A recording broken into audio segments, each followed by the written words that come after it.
It's funny because when you suggested doing this, I was like, that feels really self-indulgent. Why would I want to do that? And I thought, yeah, let's just do it. Hello and welcome to the 50 Shades of Gender podcast. We get curious about all things gender, sex, and sexuality, as well as relationships, feminism, the inclusive kind, mental health and kink, and all that makes us humans unique and diverse. From body positivity to body dysmorphia, it's all welcome here. Come with us on a journey of inclusion, acceptance, and respect. I'm your host, Esther Lemons.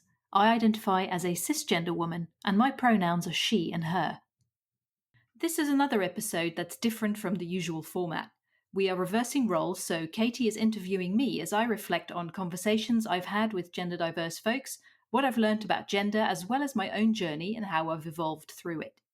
We talk about what it means to me to be cisgender, what gender diversity, or a lack thereof, was like growing up, how the podcast is a way of expressing my identity, recovering perfectionism, Vulcan philosophy, and that in the end we are all more alike than different.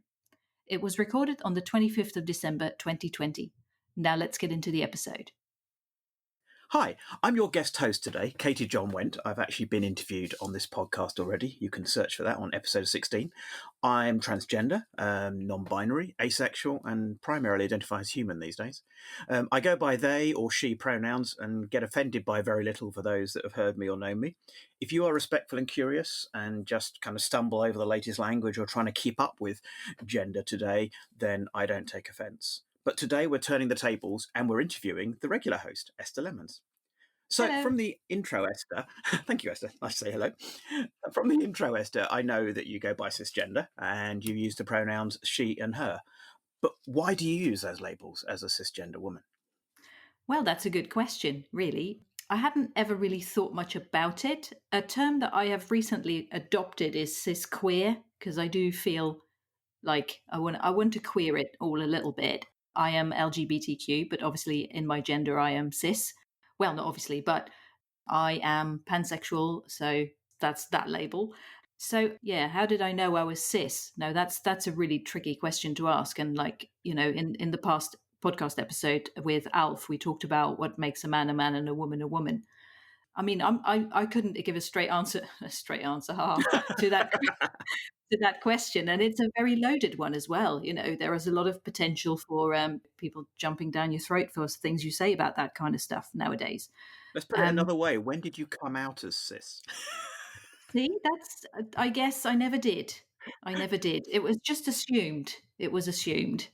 As for the term cis queer, part of me is like, the reason I like the word queer is because it can apply to gender, sex, sexuality. It can apply to all the things. It's a very widely applied term. And that's what I like about it. And when I say cis queer, it's almost like sometimes I feel like, am I using it as an apology? Like, I'm queer. Sorry, I'm cis, but I'm queer. Just so you know, I am queer. And I have wondered about, am I queer enough? And I saw a meme the other day saying, if you're wondering if you're queer enough, you probably are. So I'm like, phew, that's a relief. So I feel like my labels are evolving, and I think my sense of identity is as well. And I haven't really questioned my own gender because I feel like the biology of me fits my identity. But I do question gender in general, like as a construct, as a concept, and the consequences it has in society and in our culture and everything like that. Did that mean that when you were growing up, how did you do gender? How Well, did you express yourself as a girl, as a teenager, as a woman? Would well, you regard yourself as stereotypical, conforming? no, actually, I think I've always been a I bit of a take that all rebel. back. I would never want to call you conforming, but please express yourself. No, I think I've always been a bit of a rebel. I was a bit of a tomboy when I was a kid. I used to go run through the streams in my wellies and climb, like I say, climb trees and do all sorts of things. But yeah, and I was never a girly girl. I never liked dolls when I was a kid. I couldn't stand them.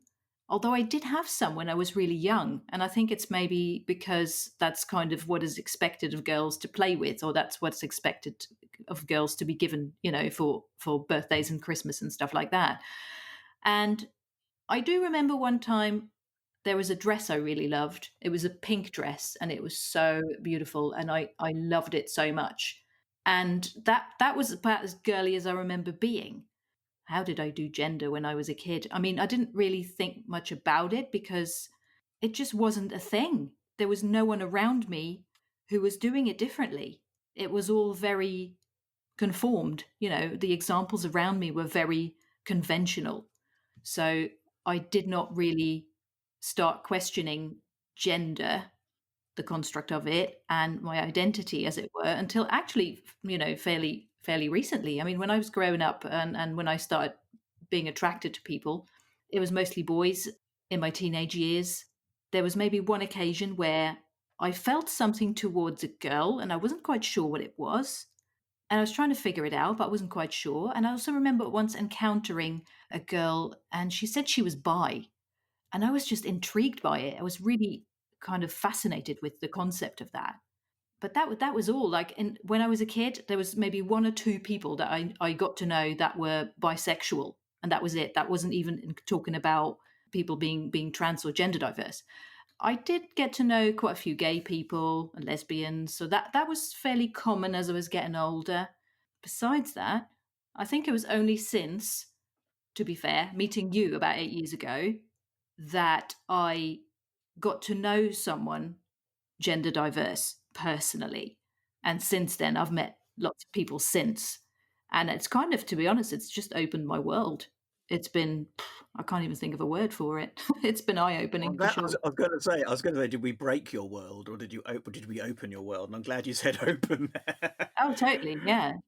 So, I mean, Yeah. so growing up, it's like there were, because obviously you're Dutch. It's hard to tell these days because you don't have an accent, which is rather dull for me because I like accents. Sorry. But but growing up, you had a smattering of L, G, and a little bit of B representation, Mm, and presumably had no hang-ups about that other than curiosity. yeah. But did you know anyone, did you ever meet anyone as trans when you're growing up? Do you know anyone back home who is trans even now? You know what? I don't. There was one person I met once. That was when I went back to Holland. That was when I was already living in the UK. I don't actually remember when that was. I moved in 1999, so it was after that. I met up with some friends from school and we went out for some food. And then my friend said that her partner would not be joining us for dinner because he was going to a fuck gender party dressed as a woman, like as his alternative identity, I suppose. And I just remember being fascinated by it, and I thought, oh wow. So we joined him after to meet her, I suppose, because I hadn't met him as her before. And yeah, it was just fascinating. And I don't remember much about it, to be fair, but the whole concept of it was just, I just loved it. I just thought this is just so open. And obviously them as a couple, they were like, it was normal to them that he every now and then would dress up as a woman and go out and just do his thing and her thing. I feel like very conscious of the whole pronouns thing while I'm talking, because at the time we didn't really talk about pronouns and stuff. So I didn't actually, no, I didn't actually ask him, her at the time, how to address them. I should have just gone with them, right? Good grief. Yeah, Yeah. I mean, it is a lot easier to use them until you know otherwise, or if you want to refer Yeah, to someone in totally. the past without revealing their gender journey almost. Yeah. Yeah. Yeah, yeah, and it's interesting because obviously talking about it now from a perspective of looking back, because all that stuff was not talked about. I'm now like him, her, him. I don't know, So whereas now I would just go about using them as a gender neutral pronoun until I knew different. So I feel like I've learned so much. Yeah, I've learned a lot. So the world has changed, and you've changed in that time in Absolutely. terms of the both the education and also the curiosity. I mean, so what made you start the podcast? Because you sound like, obviously, or I obviously know you for 8 years anyway, and one of the things that that I like about you and I'm attracted to about you is your intense curiosity and the fact that you take wonder in things, and Mhm. particularly in people as well. So what drew you to start the podcast, though? The idea that the 50 Shades of Gender project started with a book idea, as we talked about way back when the whole 50 Shades of Grey was all the rage. And yeah, so we started talking about putting a book together with 50 stories of gender diverse people or local people to indicate that, or show the diversity of gender in just one area, like in just one place, like here in Norwich. And it got shelved for a while, like I feel in the back of my brain. And then a couple of years ago, it just kept popping into my head more and more. And I know that's when something wants my attention, is when it just keeps popping up into my head. So I started having a conversation with a friend and recorded that. And I thought, okay, we can have that transcribed, and then I can pick pieces from it to have like one chapter of the book, And then 50 chapters later, I would have a book. And I was a bit like, oh my goodness, that sounds like a lot of work. But I thought, what do they say? Like the 1,000-mile journey starts with a single step. So there you go. I thought I'll take a step. So that's what I did, and that was a lovely conversation I had. It was the first conversation I had with Ellie, or Harry, which is episode 3 of the podcast. But that episode is actually the second conversation I had with Ellie. We re-recorded it. Because the early conversations were originally envisaged to Yeah, be kind because of prep material for book chapters, and then you flipped yeah, it to the audio. Yeah. yeah. So by the time I'd booked the second conversation, which was with Fred, who was episode 2 of the podcast, I actually approached that with the idea of, no, actually, rather than just having these things transcribed, why not use the audio? So that's how the podcast idea was born. So I approached the second conversation I ever had for the podcast, or for the book, was actually for the podcast, with the intention of it being a podcast episode. Mm. So that was good. Despite of that, I did get the mic settings wrong, so the sound's a bit wrong and all that stuff. It's a learning curve, but there you go. So yeah, so that's what happened. But even that was early 2019, Mm. and I had a handful more conversations in 2019. So I just kept doing it really, and I kept thinking, I don't really know what I'm doing, but I feel moved to do this thing, so let's just go with it. And then by the time we got to 2020, I had about 8 conversations. And a bit further in the year, but by the time I actually launched the podcast, which was July, I had 10 conversations in the bank, of which 8 I was definitely going to use. Mm.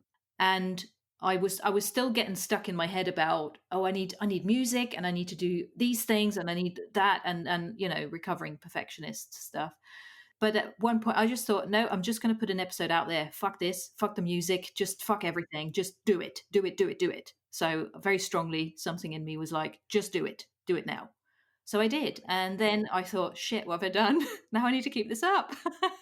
But it was really good to have 8 episodes in the bank, because I could learn audio editing and getting podcast hosting and all the things you need to learn for all this stuff. And that was really good. So I could take my time to learn those things while not having to find new people to interview.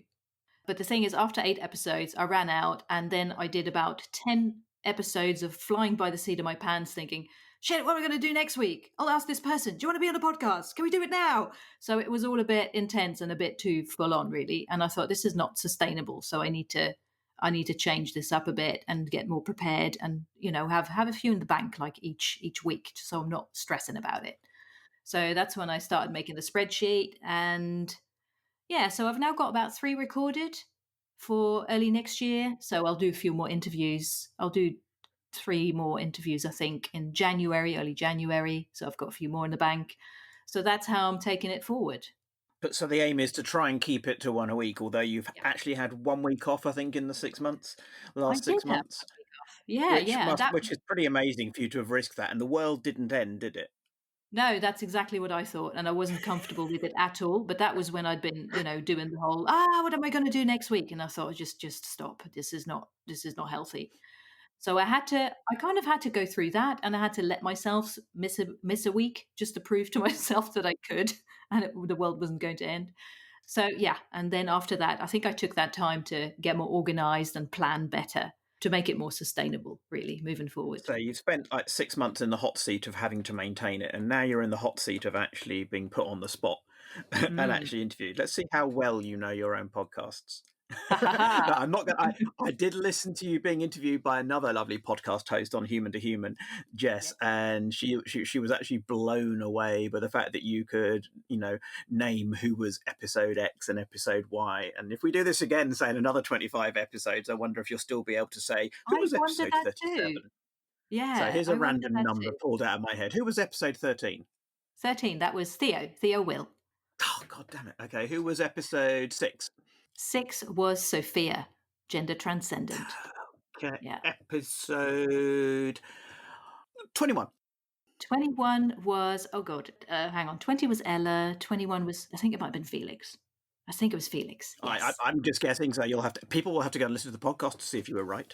What Yeah. episode number was the ally episode? The ally was 19. Yeah. Right. Okay. Cool. Because that was the first one where where you've kind of had a When we did threesome the panel. on the podcast. Yeah, or Yeah. four actually. Force Yeah. up, technically. Yeah. Yeah. Yeah. Absolutely.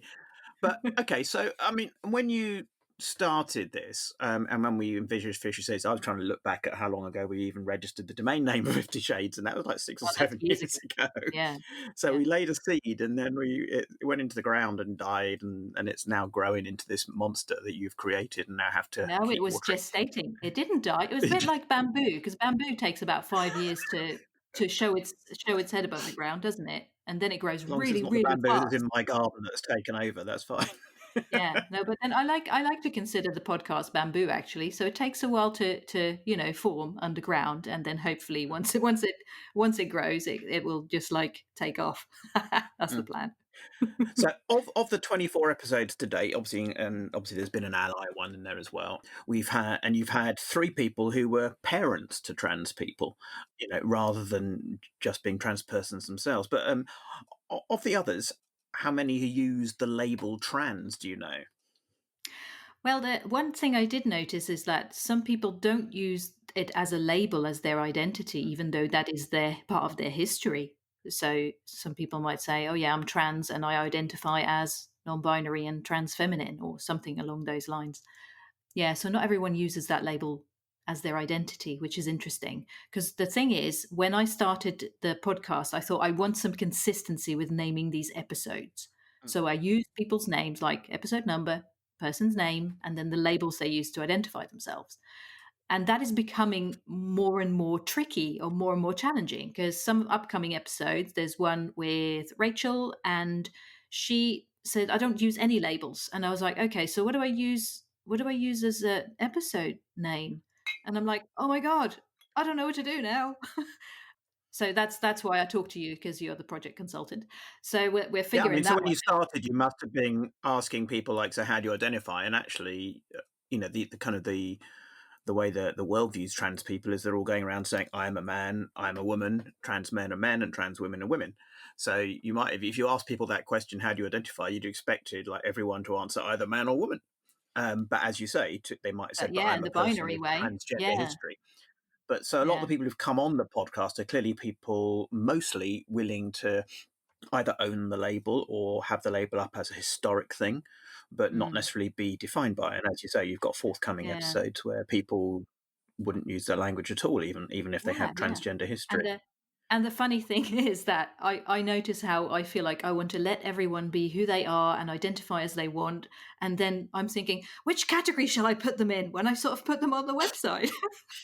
Then I'm like, hang on a minute, what am I doing? That's not what I'm meant to be doing. So yeah, it has Well, it has its challenges. Yeah. speaking of categories, did you have any people use terms that you'd never heard before? In other words, did you learn new terms when people said "I go by" and you go, "Oh, I haven't heard Oh that yeah. one. What's that mean?" Oh, totally. I learn new terms all the time. When I started the podcast and I got to about episode 4 and 5, yeah, up to the first 5 episodes, I thought, oh my goodness, these people all identify as non binary in their own ways and very different. Yeah. And then I thought, oh, I guess I better find some binary trans people just to make it varied, just to bring more diversity into it. I mean, And the that's vocab keeps unexpected to you. expanding. Yeah, yeah, it was Mm. really interesting. 'Cause obviously, the one of the labels that is most common on the podcast, well, there's transgender and also non-binary is one of the most widely used ones. And I think I actually know more non-binary people than binary trans people. Not that all non-binary people In are your own necessarily life, bad. even apart from the podcast, you mean? Yeah, yeah, that too, in Mm. both ways. Yeah, yeah. That may be partly down to the fact that we were part of the founding of the non-binary group in East Anglia, which meets in Norwich. Which Mm. there's a short bit on a BBC film about that Queer Britain. I can't remember which Ah, yes, episode number it is, but BBC Queer Britain episode 6. comes and Yeah. interviews the non-binary group Mm. in Norwich. So yeah, I think if you signpost to the availability of labels, even if they're held loosely, then people feel like, let me try it on for size. Let's see if that Yeah. fits. Or here's my people. Because I remember when I first came out as trans and I went to a trans support group, I went along and I thought, they're not my people, which was Mm. interesting. I was trying to Yeah. look for a safe space to explore my gender, and then found the trans people in that group were quite binary. And yet I wasn't using the term non-binary, didn't even know it, never heard of it. Mm. And yet I felt that these people weren't my people in the same way. So the assumption that all trans people would automatically get on with each other, identify Mm. with each other, is not true either. I notice Mm. you Yeah, had it's like a all term that all was Dutch people get on with each other just because they're Dutch. Like, if you're in a foreign country, that's what you have in common, but that doesn't mean you're gonna be best friends, right? exactly. It's true But though. so, I mean, we had quite a lot of people on the podcast who defined as gender fluid, Mm. which again is something I wasn't expecting. Mm. I mean, prior to probably even starting the podcast, I only knew of one or two well-known gender fluid people, and yet we've had five on the podcast, Mm. which is quite radical as far as I'm concerned. And then you had someone who used the term gender transcendent. What did they mean by that? Can you kind of put that back Yeah, in a nutshell at all? that was Sophia, episode 6. Showing off now.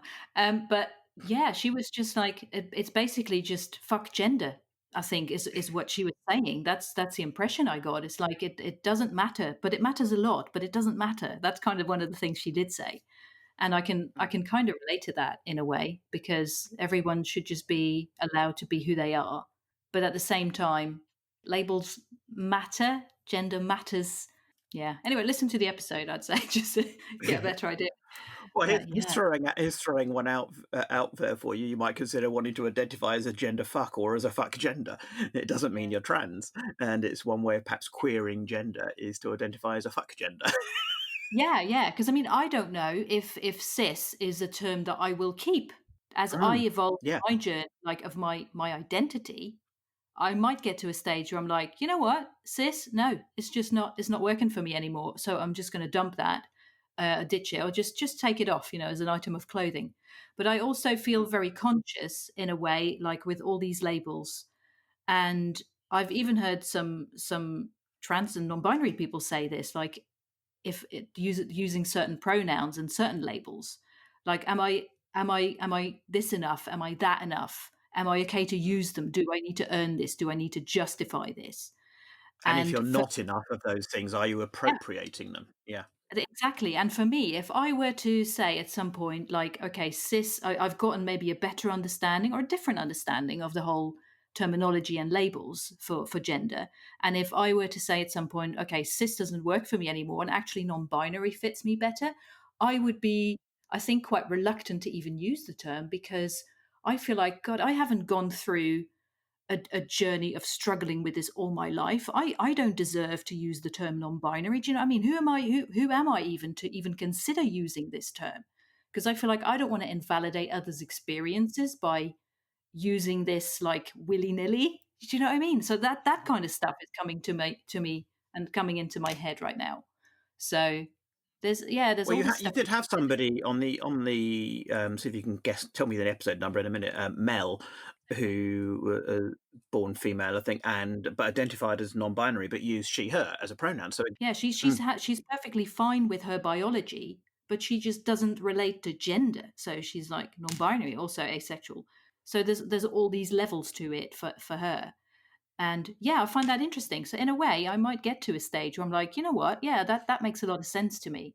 But I would struggle, I think, because I don't want to, because of what I'm.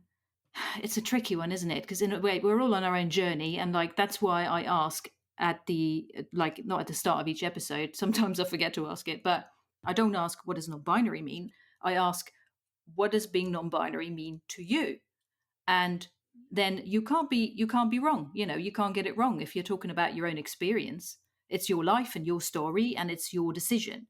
And it doesn't mean you can't change your mind or it can't evolve, mm. but it's your truth or it's their truth in that moment. And the same goes for me and everyone else. So I can use whatever label I choose. I can use whatever pronouns I choose, and people can be happy about that or not. It's still my choice. And rationally, I know that, but there's a lot of layers to that. So, like I just said, if I suddenly thought, okay, I'm non binary, I mean, I'm in the non-binary group, and I feel like I very much resonate with the people in there, and I feel like they're my people for some reason, Yeah. even though that Well, does non-binary that is go not. back to you saying that as a teenager you were very much a kind of a tomboy in many respects? I think in Yeah, 8 years I've seen you in a dress probably 8 times. You yeah. I know, don't do dresses much, no, on occasion. you mentioned the pink dress you Yeah. saw or whatever it was, and you thought, "Oh, that's quite nice." But I mean, you can watch something like Killing Eve and see Jodie Comer as Villanelle queer a pink dress because it's kind of if somebody who is a tomboy then goes and wears a pink dress by choice, and they Mm, wear that pink dress to run through a stream in their welly boots and get mud on it deliberately, or run around Europe as an assassin, as in Killing Eve, then they're mm, queering the pink dress.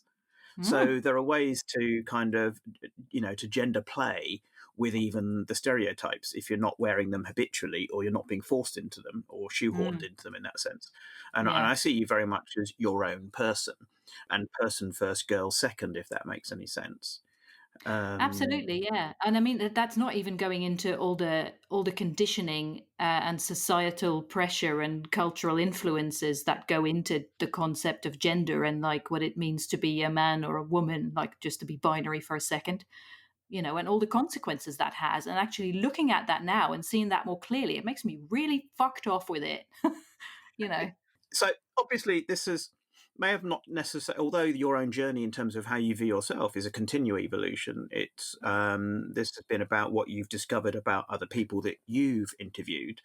Mhm. But do you think to some extent both what you've discovered about other people has reflected on the way you then view yourself in the world and how you see yourself as a Absolutely. person and how you navigate gender now, both at the end of, you know, 6 months of podcast episodes and 15 months worth of interviewing people, and equally at the end of kind of 8 years as part of the queer, trans, and non-binary community here in Norwich. Mm. Has it changed the way you see gender when you go out? How do you feel when you like go into a shop and see gendered items?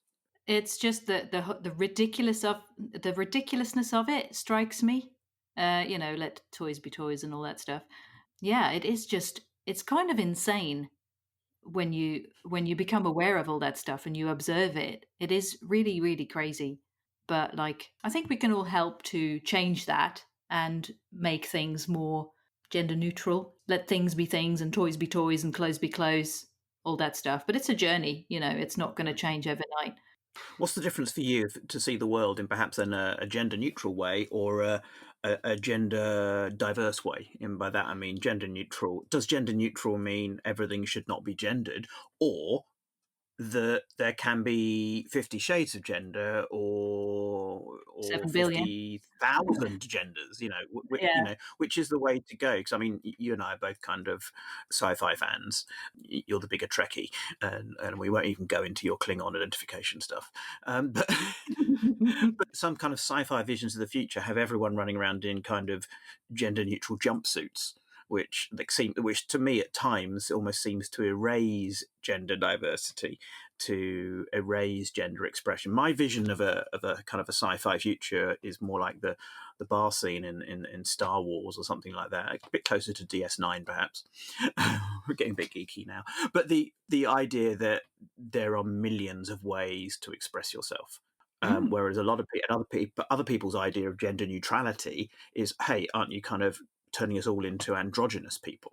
If gender were done differently in society, how would you imagine what would be the most free version of gender that you can imagine for any child growing up? Because you've interviewed three parents, for example, including one who was raising their child as gender free, weren't they, or Gender something? creative. Gender Yeah. creative, that's the word they use. Yes, right. So That was Kyle, I episode mean, I know 50. you don't. Oh, you're so good. Yeah. But what did Chance you to learn show from off. those parents about how gender affects children? I mean, how did it even affect you? I mean, and not, I know you don't want to be a parent, but what would you imagine as a world in which children were given a much greater gender freedom? Then, if that were the case, I think when a child then chooses to transition, it wouldn't be so hard on the parents and the world around them. Really, what Robin was saying is, I felt like when her child came out as trans, she felt like her daughter died, but her child Mm. was standing in front of her. And it's like, wow, that's incredible. So there is a loss to come to terms with for sure. Yeah. Oh, and another thing, when you asked about how I see gender in Mm, episode 11, Charlie's episode, he said at the end, whereas most people see gender in black and white, I now see it in Technicolor.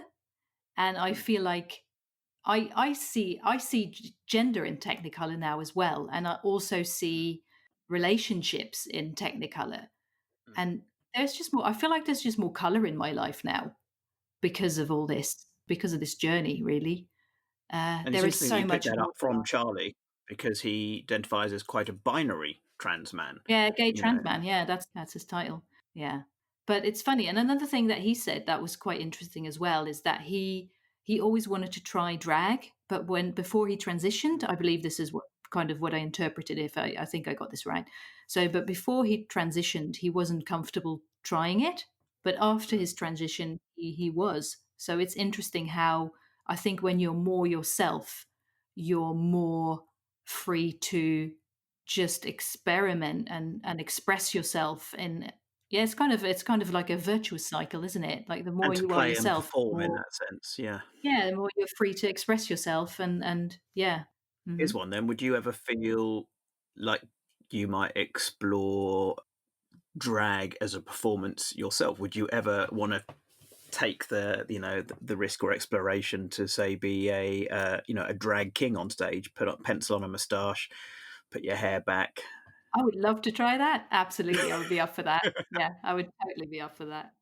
Yeah, I think it just makes you step into or tap into maybe a different side of yourself.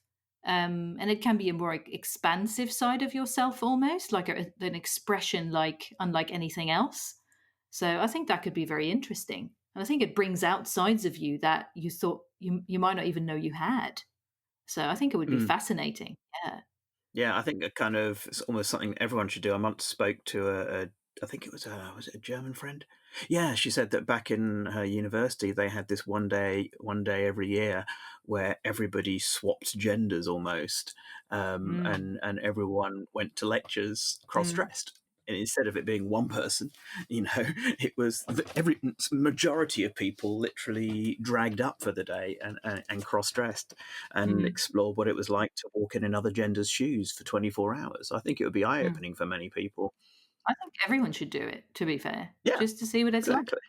So, have you learned anything about the? You mentioned relationships, but have you mentioned anything about? Have you kind of what do you realise from talking to people? Because obviously you spoke to people about their gender, yet many obviously also gave you sometimes their labels of sexuality as well, and some presumably will have talked about their relationship statuses.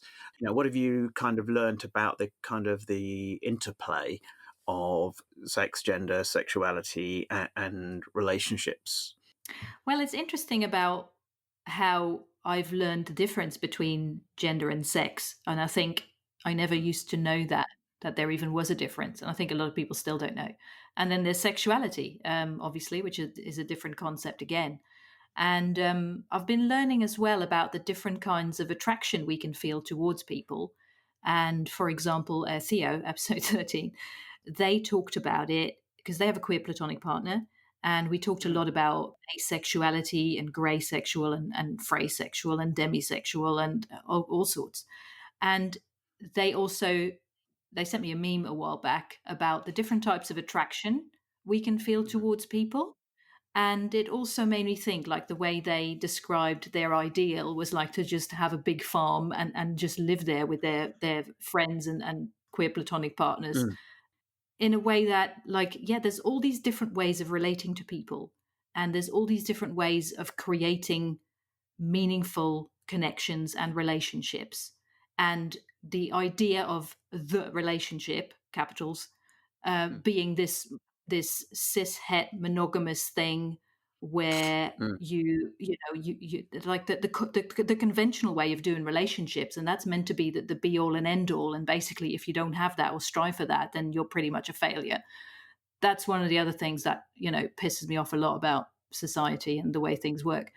And it's just like none of these other types of attraction are less valid than the whole, Mm, the relationship, like the sexual attraction and sexual relationships, because there's like the sensual attraction and emotional attraction, and there's all these different types of attraction and relationships you can have. And why should it not be enough?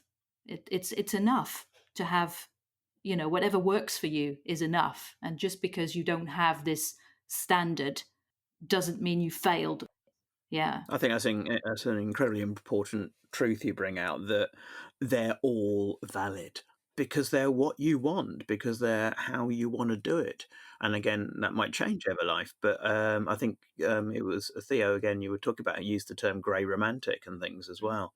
And Mel used aromantic. And again, when we started 50 Shades of Gender, we weren't expecting people to go into the whole realms of, let's say, sexuality, romance, and everything else, and the different ways of doing all of those things.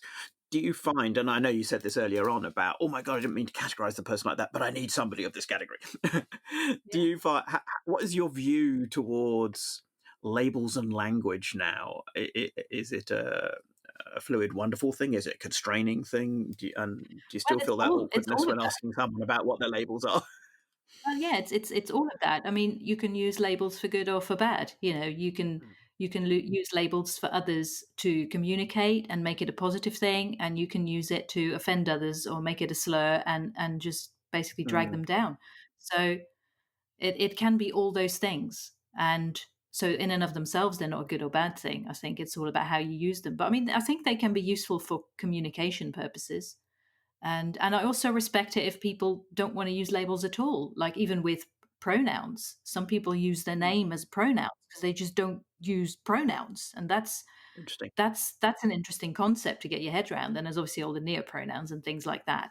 And I think it's really Yes, good for there to be we nuance. haven't had anyone using a neo pronoun, have we yet? Like per Well, or ze or Theo them. did. Theo used "fey" or "fair." Oh, how But cool. besides that, no, they're all, mostly they, thems. Obviously, the more binary trans people use either she, her, or he, him. But again, not all of them. Like, it does vary a lot, and just because someone is binary doesn't mean you can make assumptions about their pronouns or about any other aspect of them. There's all these combinations, like infinite combinations, infinite Yeah. whatever it's called in Star Trek, IDIC, don't they say? I should know this. Yeah. Infinite diversity and infinite combinations. Yeah, Vulcan I philosophy. love There you that. go. That's what I Really? meant. Is that Yeah. what? Oh my Yeah. God, I love that. I love that. And I I think the love it. same goes for gender. Yeah, the same goes for gender, totally.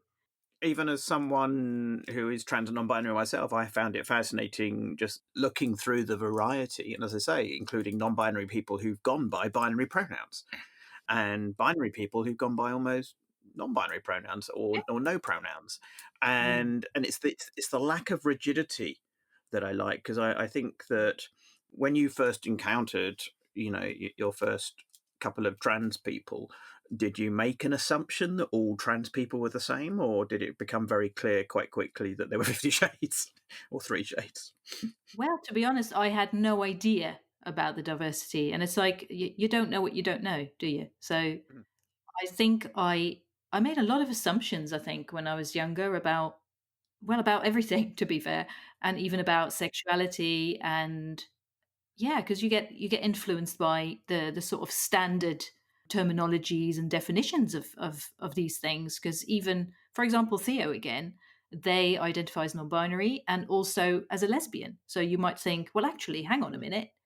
Aren't lesbians meant to be women attracted to women? So if you're not that, if you're non-binary, how can you be? Do you know what I mean? But it's like if they identify as that, then they identify as that, and that's their right, Mm. and that's valid. So, and that's interesting because I find it also. I think I also asked what makes them resonate with that label, or what makes that label resonate with them.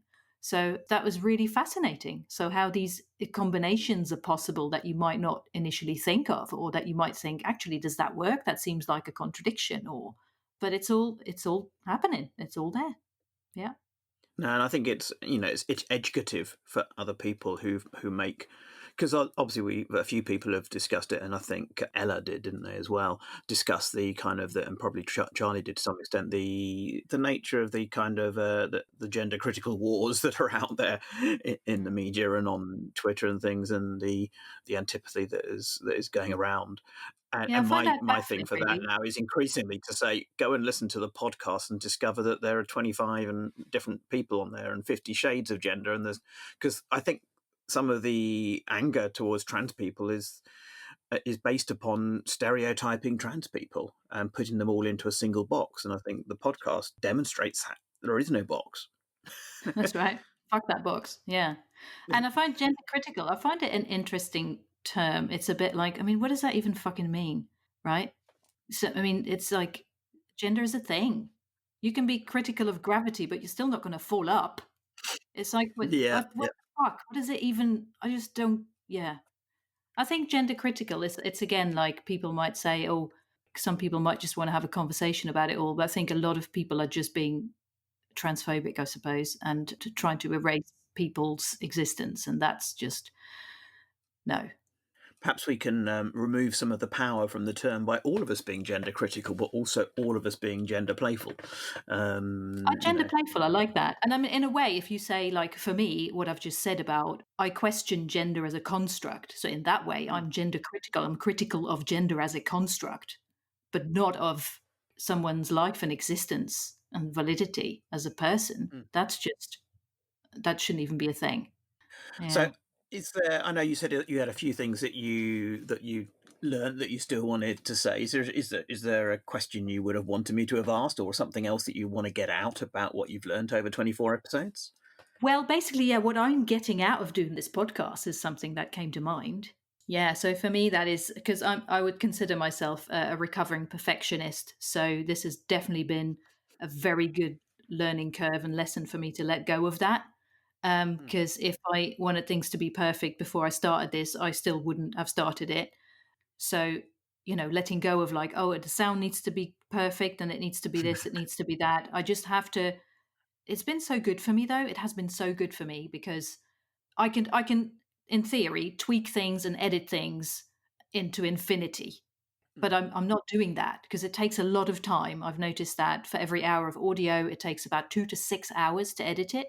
Wow. And that is a lot of work. So I have to, for my own sanity, as well as the timekeeping and all that, I have to say, right, enough's enough. And it's good enough.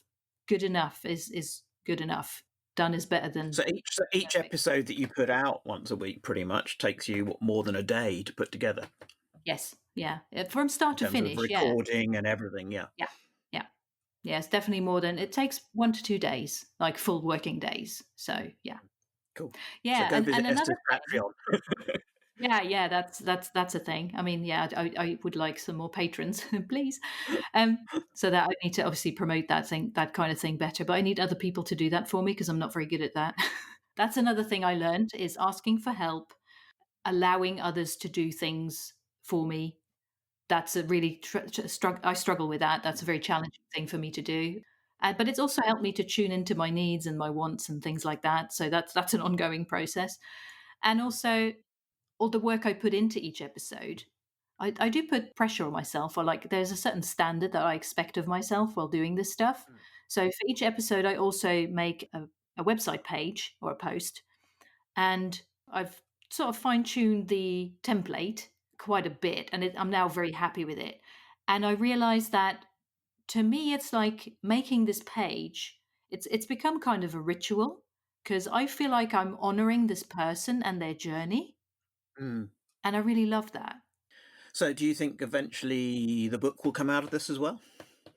Well, I hope so. I need, I think, to find a way to make that easier for myself because I keep thinking, oh, it has to take this shape and I have to do all these things kind of myself. But I think what it will boil down to is, again, maybe reaching out to people, especially the local people, and just asking people to help me, like maybe by sending in their stories. And I need to also, I think, crowdfund it to Mm. some degree. So yeah, there's all these things. So I'm learning to figure out what I would need to make that a reality and how to go about creating it and letting other people be part of it and letting them in and letting them help me. So the podcast plus or minus the book in due course. And is it Yeah. bigger than you imagined already? But not just the workload. Has it continued to expand you and both your view of gender, your the possibilities of the podcast? What effects do you want the podcast to have on listeners, and how far do you want it to reach? That's what I'm asking, I guess. Hmm. Well, that's an interesting one. There's kind of a two-parter there because partly is what it affects me and I affect Mm, it in a very expansive way continuously. Absolutely. As for the effect I want it to have, I try not to be too attached to it because I have no control over that. And I think if you get too stuck on, download numbers and like responses and things like that on social media, it's very easy to get discouraged. And so I have to keep in mind why I'm doing this. And I'm doing this because it is an expression of me. This is an expression of my own identity. And this is something I am moved to do, I'm inspired to do. And it's something unlike anything else I've ever done, and it feels so different, and it's very freeing, it's very liberating.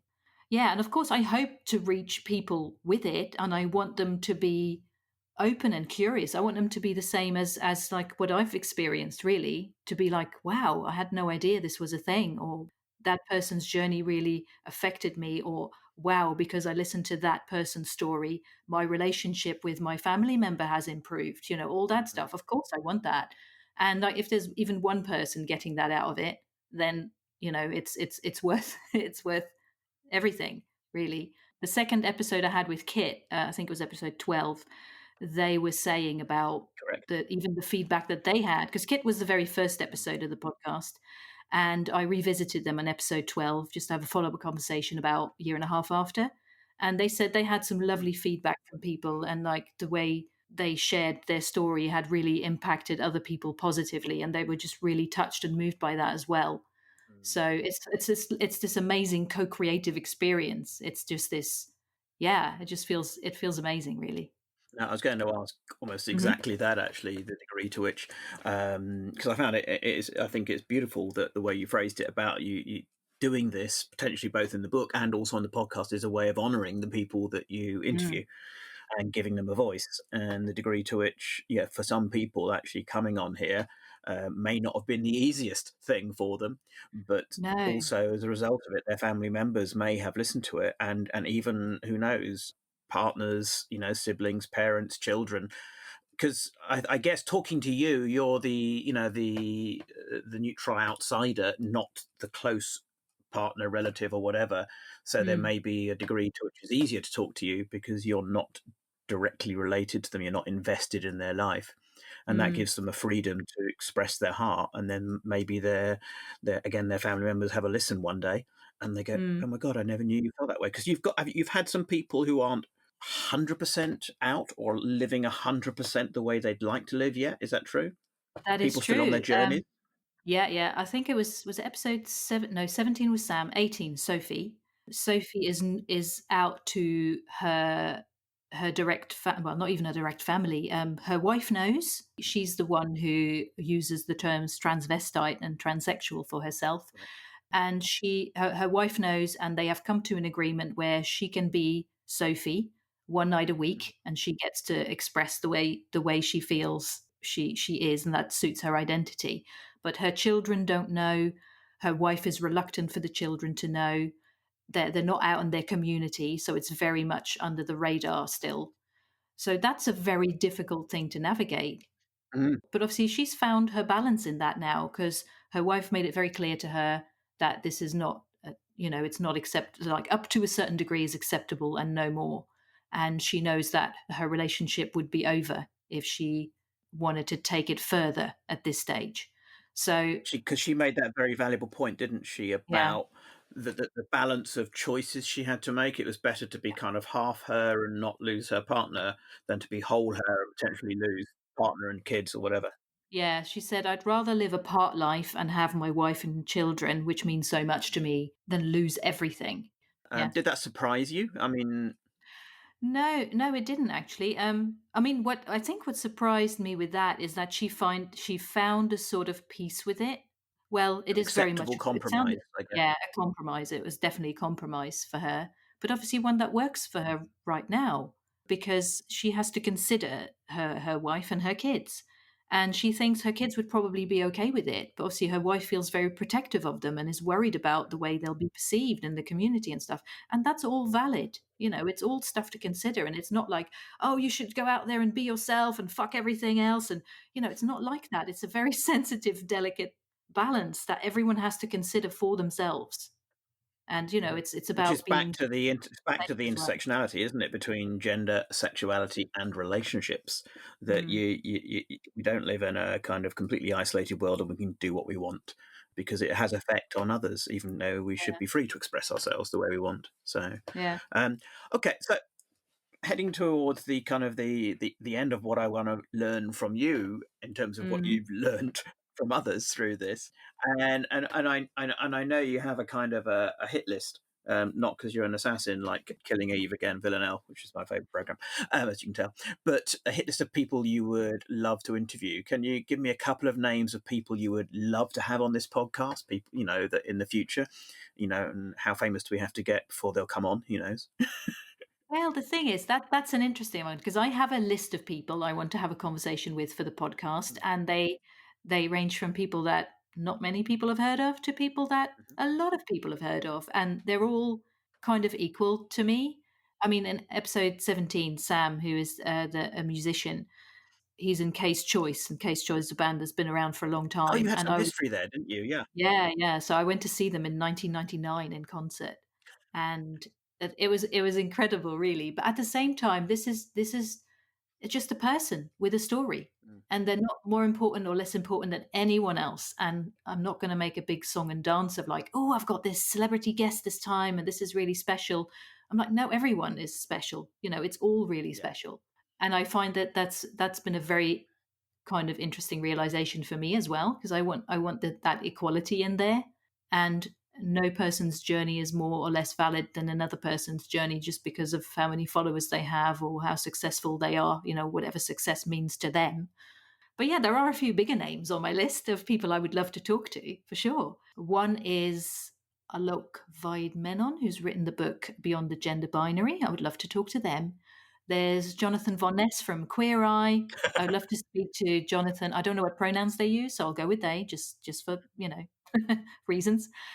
Elliot Page, who's just come out as trans. That would be fabulous. I'd also love to speak to Blue Del Barrio and Ian Alexander, who are trans and On. non-binary actors on Star Trek Discovery. That would be fabulous.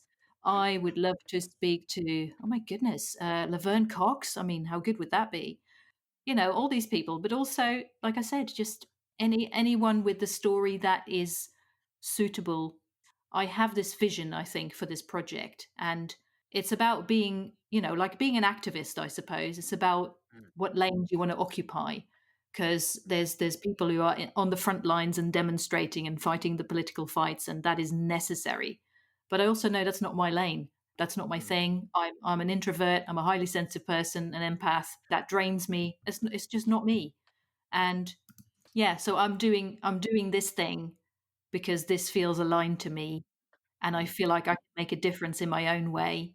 And in the end, I'm doing it for me, really. So, and that I think that's the only way in which it is sustainable, because I'm showing up for this, and I keep showing up for this, and it doesn't feel draining. It's not a chore, and I think it has to be like that for it to be something I can keep doing. mm, So I do want to keep the positive vibe. There is a positive vibe that I want to put into this. That doesn't mean that people can't talk about how difficult their journey has been. Obviously they can, if it's part of their story.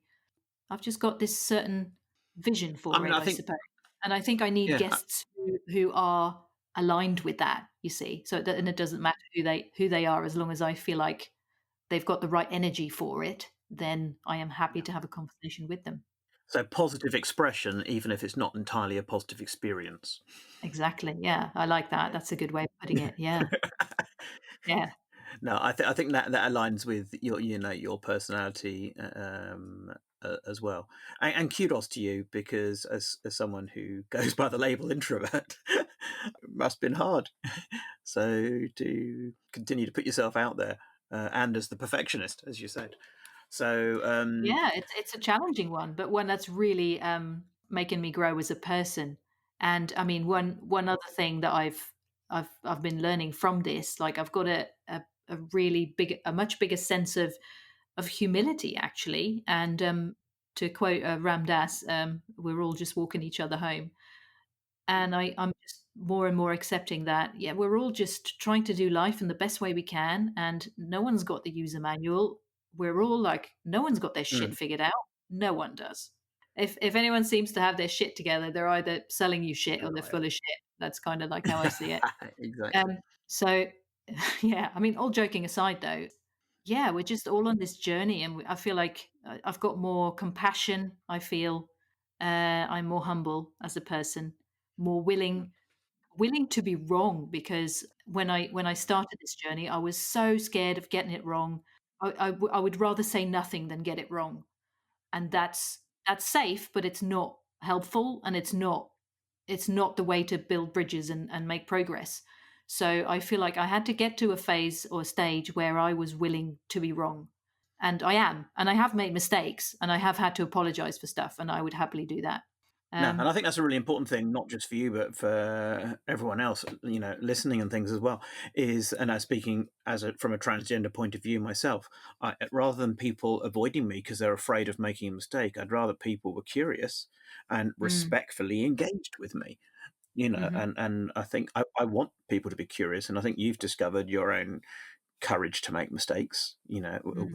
throughout this, and and potentially you might make more, but who knows? I mean, do you? Oh, I know I will. And that's the thing. I think no matter how aware you are and how careful you are, you don't know what you don't know. You are gonna fuck up. And I know I will fuck up again, and if I do, I'll have to say I'm sorry, sincerely, obviously. And there are things we're just from my cis perspective that I'm gonna be ignorant about and that I'm just not gonna know. Mm, I'm just not gonna know mm, it until I learn it. And that's okay too. I think there's also like be willing to be wrong and also forgive yourself for getting it wrong and yeah. hold space for yourself as well as the other person. Because in the end, I think we all have more in common than we're different. Yeah, I think that's a very good point. So, and is it something you've felt? Because obviously you've interviewed 24, 25 people or so now, and you've both seen their diversity, but I presume also you've seen some common threads between them and some aspects of their lives that you identify with, even. See, yeah, and that's a really good point because I was recently talking to a friend and I was trying to be respectful of their journey. So I was Mm, saying things like, I couldn't ever comprehend what it's like to, feel this way in your gender, like gender dysphoria, for example. That must really fucking suck. mm, I don't know what that feels like. And I was trying to be respectful and, not make any assumptions and say, look, I don't know what that's like. And I was going on a bit about it. And what I was doing is actually widening the gap rather than bridging the gap because it just mm, emphasized the difference. It emphasized how different we were rather than the things we had in common. And that was a really big eye opener for me. And in the end, it is all about, I can't relate to what it's like having gender dysphoria, but I also can't relate to what it's like to, live on the poverty line, what it's like to miscarry a pregnancy, what it's like to, all these things. I don't know what they're like because I haven't lived those. But that doesn't mean I can't be compassionate or I can't empathize because I can definitely empathize. That's kind of a thing I do. But yeah, so there's all these underlying things. So in a way, like, no, I can't relate to what it's like to have gender dysphoria, but I can relate to what it's like, for example, to feel like an outsider when I was growing up. I never felt mm, like I belonged. I got bullied a lot. It was really hard. I felt like no one understood me. That's all stuff I can relate to. So there's all these underlying things that where I find there's more we have in common than we're different. So it's good to just connect to that, and I think that makes it a lot easier to be open to other people's experiences and have conversations that are, that open doors rather than closed doors. mm. Yeah. Yeah, I mean, I Mhm. think we can discover, and it sounds like what you've done as well, is realize that if someone was bullied or if someone didn't feel confident to be themselves, there are things you can identify with, even if the thing is not necessarily being trans. Exactly. Yeah. The experience of how we are treated and how we treat ourselves is common Mhm. to all of us. Yeah. And your interviews have just been about gender, but it could be about anything really that charts our journey in life.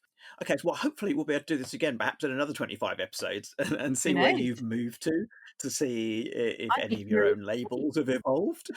Yeah, I'd be very curious to see actually, because and it's and been and the real challenge will be, sorry, go for yeah, I was gonna say say because 'cause it's been, like, incredible so far. Yeah. it. Yeah, Yeah. and I will hold you to whether you can remember all the episode numbers when you got up to 50. Hope so. I do hope so. Yeah, I do. We'll see though. Is there anything else you want to say, or do you feel like we've covered everything for now? We have covered a lot, and I think I have a sense of completion. From your perspective, did you learn anything surprising, or was it kind of like Talking to you or listening to all the podcasts? No, yeah. I think it's been interesting for me. I mean, just listening to the degree to which you've used labels of yourself, even in this reverse podcast interview, and the language you've used, like cis queer, pansexual, gender rebel, tomboy, ally, fuck gender, attracted to people, mostly boys, intrigued by others, and things like this. And just the beautiful things you said about all identities and all expressions being valid, the honouring, of your guests, the curiosity about a pink dress, but generally not really liking dresses. I think you used the phrase that you might well be cis, or use cis queer now, etc., but you still definitely have learned to question gender, and to continue to question gender. Well, gender questioning is a label in itself. And whether That's that right. means you're questioning your own gender or questioning the use of gender in society, I think that's definitely a valid point. And I would be definitely interested to see where you are in another 6 months of kind of these personal education sessions from other human beings, which is far better than a book, isn't it? Mm, Not the 50 Shades of Gender book, which will, of course, be awesome. What I mean is, a transgender 101 book, because instead you've got, all of these individual lives, which has been fascinating. And yeah, and I think you can't come out of talking to these 25 people so far without being changed and without being more open. And mm, I can tell that about you, that it rubs off on you. mm. Yeah, I mean, how does it rub off on me? What have you noticed in that way, besides what you've just already said?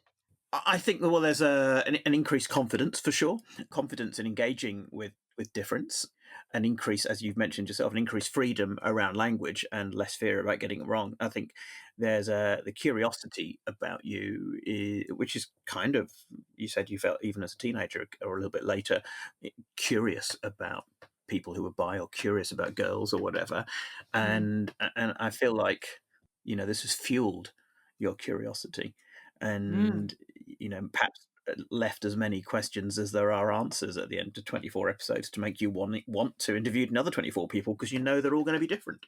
that's right. Yeah. Again, instead of people fulfilling predictions and fulfilling stereotypes, that you've got 24 more unique people to come in the next batch. Mm, yeah. So Amen to yeah, very that. very yeah, very okay, we should end on a Star Trek quote, I guess. What's the original Star Trek mission? To explore strange new worlds, to seek out new life and new civilizations, to boldly go where no one has gone before. Which is funny Excellent. Well, I because, think that's really, isn't it? No man has gone before the original, or not. I well, can't I say remember. no one, just to be more gender Yeah, no, inclusive. I sort of noticed you changed that. I thought it But was also, no man or something. it's interesting because obviously all the worlds they're exploring are inhabited, like most of them. So obviously people have, creatures have gone there before. Anyway, so there's that. But yeah, that's actually, I don't know if that was from the original series, but it's from the Next Generation, what I just quoted. I don't know about the original series. I can't bring No, myself to it watch. definitely. Kirk said something along the lines of that in the original, I'm sure. But yeah, so here's to you having untold explorings to come, and thank you very much for coming on my podcast. I mean, yours that I co-opted. Well, ours, but mostly yours. Well, thank you very much, podcast host. Guest It's been a pleasure. guest podcast host. I don't know what I'm saying anymore. You can find out more details on the website at 50shadesofgender.com/reflections-1, where you can also read the transcript. Thank you for listening to the 50 Shades of Gender podcast. You can find us online at 50shadesofgender.com and on social media. If you'd like to support us, please consider becoming a patron on Patreon. Plans start from only $1 a month. Visit patreon.com/50 Shades of Gender for more details. We hope you will listen again. Until then, stay curious and open minded.